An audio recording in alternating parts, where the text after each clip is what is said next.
A dramatic rise in I-9 raids coming soon. A national fight against opioid addiction begins, and Spokeo gets Home Depot out of a jam.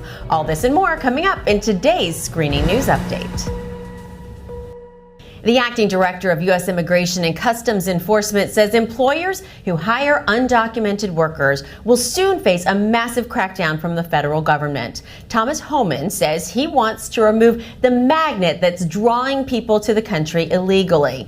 He anticipates the enforcement activities will increase up to 4 or 5 times the current level. This means more workplace investigations, more I-9 audits, and even more large-scale raids. Homan says ICE will be using a two-pronged attack by prosecuting the employers and then detaining and removing the illegal workers from the sites. He recommends employers conduct internal audits and be sure they properly train their managers on how to stay compliant.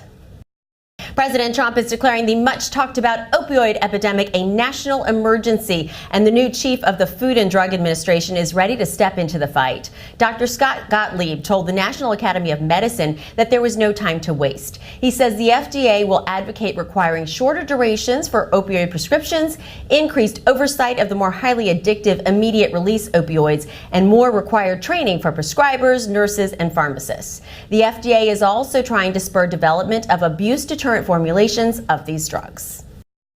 After 7 years of trying, the Child Protection Improvements Act of 2017 has passed the Senate. The amendment to the National Child Protection Act of 1993 would allow more employers to access the FBI sex offender database if they're hiring employees or volunteers to work with children or other vulnerable populations. Senator Chuck Schumer has been working to close a loophole in the system that kept the database from being available nationwide.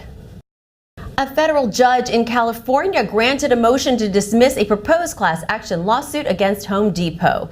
Lead plaintiff Catherine Salzberg claimed the home improvement chain violated the FCRA by including waivers on the disclosure forms job applicants have to sign, acknowledging that a background check is going to be conducted. But the judge dismissed the case, citing Spokeo v. Robbins. District Court Judge Gary Klossner says that he dismissed the case because the plaintiff failed to demonstrate actual harm, nor did she allege concrete injury as required by the Supreme Court's ruling. And that's all for today. Be sure to join us every week for more news, and be sure to check out ebiinc.com for more screening information. I'm Jennifer Gladstone. See you next time.